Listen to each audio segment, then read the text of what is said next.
وعلیکم السلام ورحمت الله وبرکاته. یو ورو سوال کړی دی د قبر د عذاب په باره کې.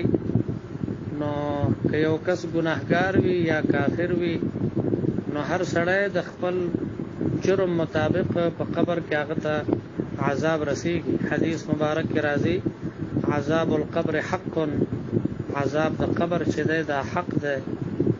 او بل ځای کې حدیث مبارک کې نبی اسلام فرمای استنزهوا عن البول فإن عامة عذاب القبر منه. تاسو د تشو بول نه ځان ساتئ، ځکه عام عذاب قبر کې چې سړی مبتلا کیږي نو هغه یو سبب دا دی چې سړی د تشو بول نه ځان نه ساتي. نو عذاب د قبر حق دی او هر مجرم ته چې څومره د سړی د جرم سزا وي نو د هغې مطابق هغه ته سزا ملاویږي په قبر کې، او دا تر قیامته دا سلسله جاری. یو بل سوال کړی دی، وایي دلته موږ ته یو امامتي راکوي، نو هغه د دوات په ځای باندې وایي زواد وایي غیر المغضوب علیهم ولا الضالین. بیخي د دوات نه زوی جوړول دا خو غلط دي. البته معمولی غوندې د زوی آواز که ورکړی شي نو دا صحیح ده، ځکه چې د تجوید د قواعدو مطابق دوات هغه د زوی سره په 5 صفتونو کې مشابهت لري. نو معمولی غوندې آواز د زوی ورکولی شي. البته بالکل زوی ویل دا غلط ده او دې سره مونځ فاسدېږي. یو بل سوال کړی دی چې یو کس جنت ته لاړ شي، نو جنت کې چې دی څه غواړي؟ الله فرمایي ولکم فیها ما تشتهی انفسکم. جنتیان چې په جنت کې د څه شي خواهش لري نو هغه به دوی ته ملاویږي. خدا یاد لري په جنت کې څوک د ناکاره شي خواهش نه کوي. هلته چې څومره خواهشات وي نو هغه به ټول مناسب خواهشات وي. او پاتې شو دا چې اوچتې مرتبې والای نو هر یو سړي ته به الله پاک قناعت ورکړي په خپله مرتبه او په خپل شان باندې.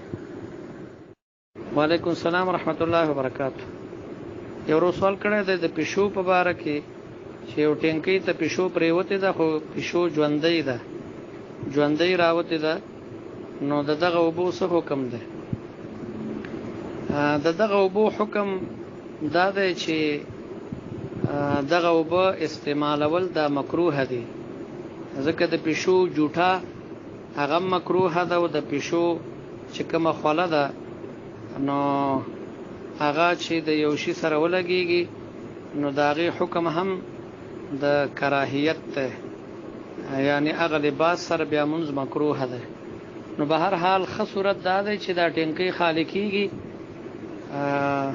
په اسانۍ باندې، نو خالی دي کړي، او که نه خالی کېږي نو بیا دغه صورت کې دغه اوبه هم دوی استعمالوی شي د مجبورۍ د وجې نه.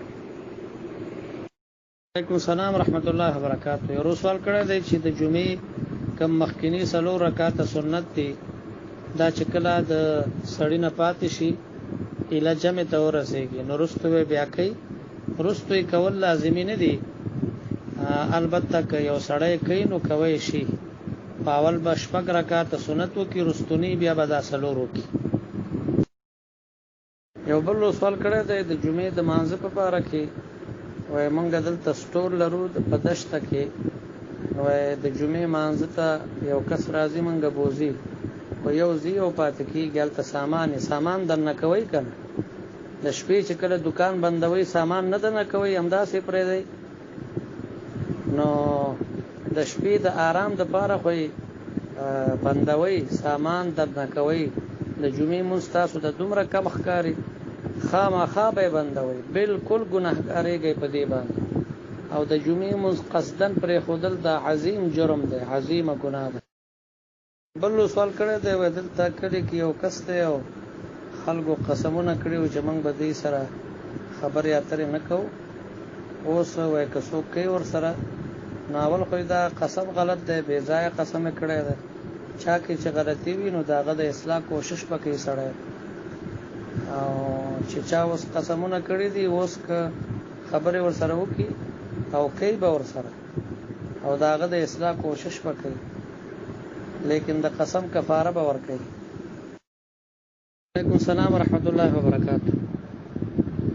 یو ورور سوال کړو مخکې د قضا منځ په باره کې، نو یو معلوم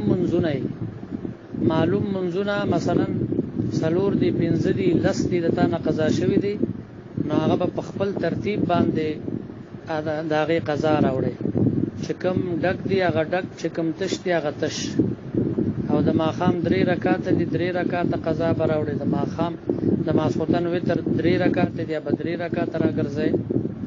یو نامعلوم منځونه، بې شمېره منځونه، د کلونو منځونه چې د سړي نه قضا شوي، نو چې د هغې قضا ته راوړې، نو د ماښام منځ هغه دی 3 رکعاته، خو ته به 4 رکعاته کوې، خو 3 رکعات نه پس به هم کښېنې، 3 رکعات به هم ډک کوې، او 4 نه پس به هم کښېنې.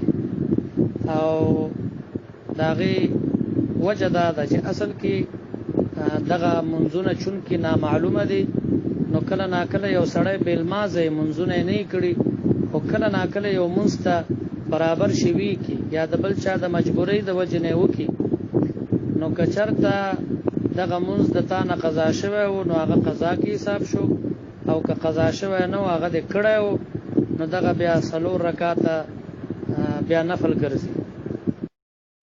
یو بل سوال کړی دی مخکې د ماشوم په باره کې سوال کړی و، نو ما جواب وکړ چې ماشوم ته به مور شوده ورکوي خپل.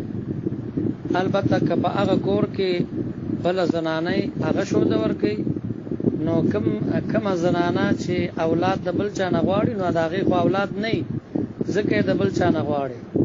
او چې اولاد یې نه وي، نو بیا یې شوده هم نه وي، نو هغه به د کوم ځای نه شوده ورکوي.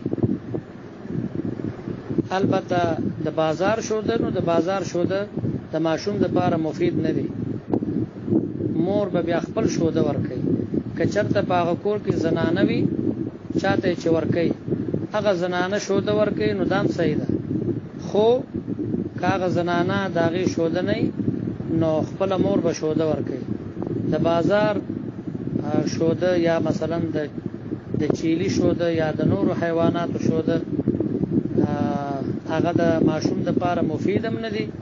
دویم دا ده چې د دې ماشوم په مور باندې حق دی د بیو ورکولو. یو بل سوال کړی دی چې یو زنانه هغه د قرآن کریم تعلیم حاصلوي او هغې باندې ماهواري بیماری راشي، نو د ماهوارۍ په زمانه کې تلاوت کول د دې زنانه دپاره بند دی. البته که بل څوک سبق ورته وایي، نو دا یې صرف اورېدی شي، وایي به نه. یا مثلا که دا زنانه بل چاته سبق ښایي، نو داسې یو کلمه ورته ښودی شي، مثلا الحمد لله رب العالمین، داسې ښودی شي الحمد لله، دقه شان ښودی شي. نور تلاوت کول صحیح، دا د زنانه دپاره د بیماری په حالت کې بند دی. یو بل سوال کړی دی، وایي چې د زړه د سکون او د اطمینان دپاره وظیفه، نو تاسو یا عزیزو یا فتاحو دغه وایي سحر او ماښام 100 کرتی، یا عزیزو یا فتاحو.